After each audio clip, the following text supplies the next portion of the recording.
Pseudo-classes enable you to style elements when they are in a specific state.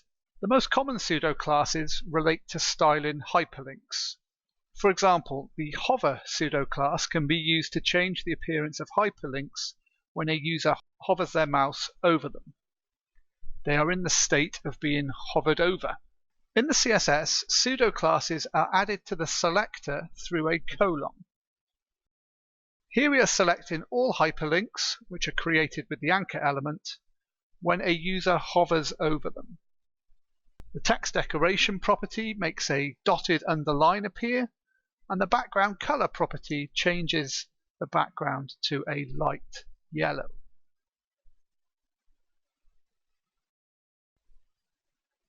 Other pseudo-classes that are often used with the anchor element include visited, which styles the appearance of the link after a user has visited the site, and link, which styles unvisited links.